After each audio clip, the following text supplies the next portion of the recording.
15 in the Always Sunny in Sayreville League, and we are down to 2. We had a couple of really good matchups in the Divisional Round, and unfortunately, the dream ended for 2 more teams this week. We're going to get into all the action that happened. We're going to obviously break down the game that is coming up. But first, let's talk about some injuries. Sean Drone left the Blumpkin-Strombone game with a foot injury, not to return. He only put up like 4 points in that game or something like that. In that same game, Drew Brees injured his foot. Now, he stayed in the game. He put up a nice score, but his status is in major question for championship week, so that's something to keep an eye on. In the Gotham TFC game, LaShawn McCoy suffered a knee injury, only put up like 4 or 5 points, left that game, and will not be playing championship week, inactive. Also in that game, you might have heard Odell Beckham couldn't keep it clean, got a little too chippy with Josh Norman, and bought himself a 1-game suspension, held up on appeal, and Odell Beckham will be suspended for the championship game. No Odell Beckham for Gotham next week.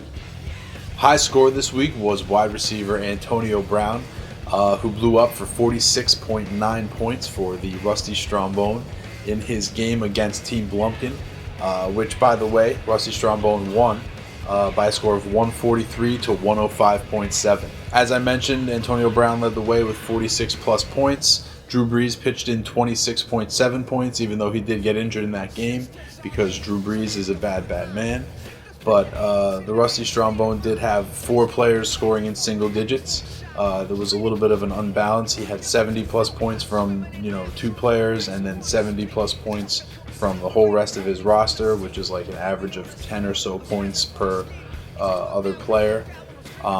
Not the balance that you're looking for, but a win is a win, and this was the Rusty Strombone's first ever playoff win, and all that's fine and good. But in this same game, it has to be mentioned that, if you look at the playoff landscape in the divisional round, one of these things was not like the others. One of these things just didn't belong. Team Blumpkin only scored 105.7 points in this, paramount playoff matchup. He was led by 20.5 points from Doug Baldwin, who's obviously the greatest wide receiver in the history of the NFL. But 20.5 points, somebody else is going to have to do something, and nobody else could really get anything going. Nobody else on the Blumpkin scored anywhere over 16.7 points. That's not going to be enough of a support system for Doug. Even Doug Baldwin, can't overcome that lack of support. He lost by 37.3 points, putting up the lowest score of the week in just the ultimate letdown spot. Last week, enormous win for the franchise. This week, playing a game against the number 1 seed who is rested and coming off a bye, just didn't, come to the game. They had their Super Bowl last week and they won it. Unfortunately, not going to be moving on to the Always Sunny League Championship this year. And for that, Team Blumpkin is this week's GOAT. And of course, in our other matchup, we had the number 2 seed Gotham Rogues coming off a bye, facing off against the number 6 seed upstart Toddler Fight Club, trying to pull off their second upset in as many weeks in the 2015 playoffs. Unfortunately, that wasn't to be the case this week, as the Gotham Rogues won the game 157 to 134.7.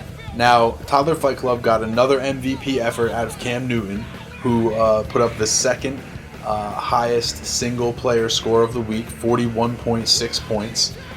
Just did everything he could to will that team to victory. Jordan Reed pitched in 27.4, and Demaryius Thomas put up 23.1. But Toddler Fight Club did have 5 players in single digits. So, a big effort You know, he put up 134.7 points, and that's a good score in a divisional round, especially for a 6 seed. But it just wasn't good enough, as he fell by a little over 22 points, 22.3, I think. Now, speaking of about 22 points, check out these 5 scores. 24.7, 24.3, 22.4, 19.9, 19.6. Okay, that averages out to about 22.2 points per player. That's a level of consistency in a starting lineup that will make any fantasy football player get a full erection. Just complete boner. That's nice. We want that. We want that. You know, in order to beat 130 plus points in a playoff game, you have to bring your A game. And the model of consistency, the Gotham Rogues, have done it once again. Mike Evans, Blake Bortles, Matt Forte, Greg Olsen, and Odell Beckham Jr. were the players who scored all those points, and most of them are going to be available to the Gotham Rogues this week. He had the highest score of the week with the most balanced attack. He won his first playoff game in franchise history, and for that, the Gotham Rogues are this week's hero.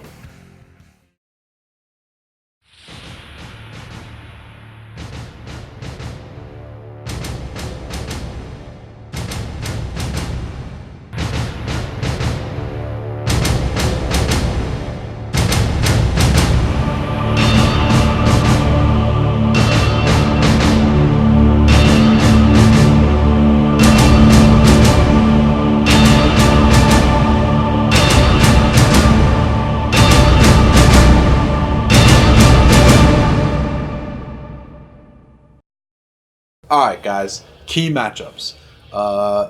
One game this week that we're going to be keeping our eye on. The championship game. Number 1 seed Rusty Strombone, 9-4 in the regular season, taking on number 2 seed the Gotham Rogues, 8-5 in the regular season. Not a lot separates these two teams this year or in their history. All time, these teams are 2-2.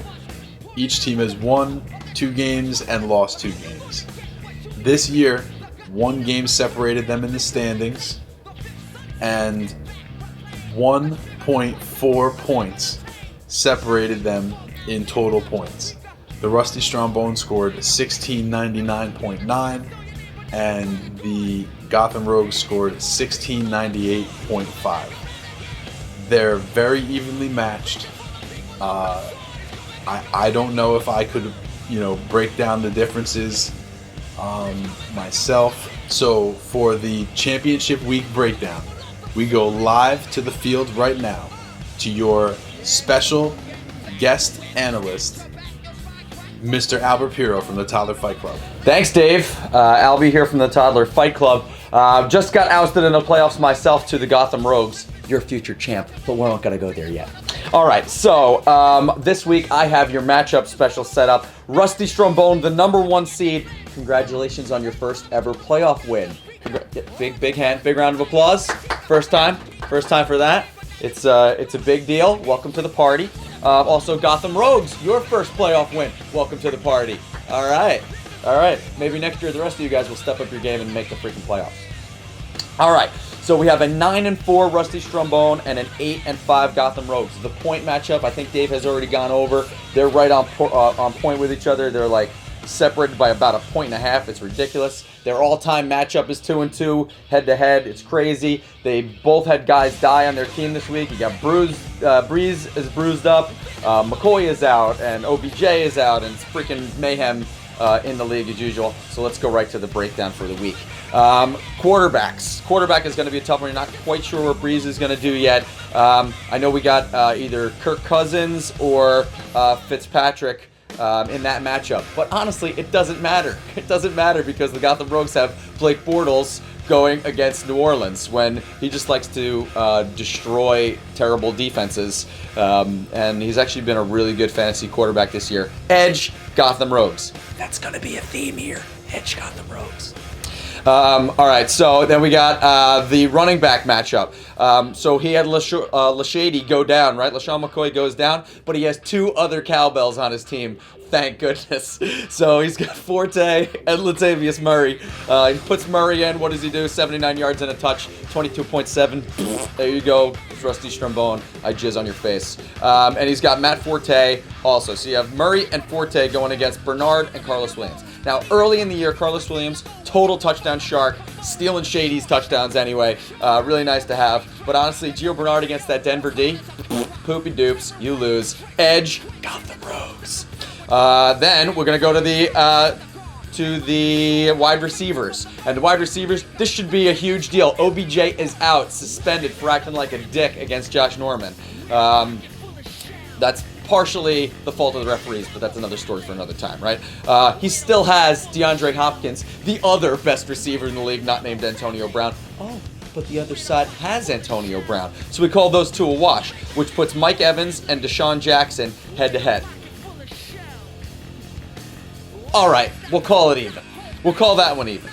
Boom. Let's go to our tight ends. Tight ends, Greg Olsen, best tight end in the league, and I love Mr. Benjamin Watson. I love Ben Watson, but not this week, and not when you're going up against Greg Olsen. So Suddy, my boy Cam loves Greg Olsen. He will get in a tub with Greg Olsen. I've seen it. So that's Edge. Got the Rogues. At the flex spot, Martavius Bryant and Eric Decker. Anybody that Ben Roethlisberger is throwing the ball to is relevant. Eric Decker, also a good player. He has to get a touchdown to make himself relevant in this spot, I think. Because Fitzpatrick just loves to go to Brandon Marshall so much more. Although in the red zone, he really does like Eric Decker. If he gets his touchdown, that will be Edge Decker, only if he gets his touchdown. Martavius Bryant, got to take it here. I love this D matchup, by the way. 2 of the best Ds in the league all year. Jets D, Broncos D. Honestly, you got to like the Broncos D. So here's something I haven't said very much. Edge Strombone. Right? So there's one of those. Kickers, who gives a kick? Honestly, right now you're looking at a 144 to 139 projection, but it's not even going to be that close. It is the Gotham Rogues by 20. So sorry, Anthony. Congratulations on your first win in the league and your first runner-up. But this year, Narc gets his name on the trophy somewhere near mine and Dave's and Tom's. So that'll be pretty cool. And I think that is all for me for your matchups. I hope you guys all have a great weekend this week. I hope Christmas was great. And we'll see you next week where it's always sun.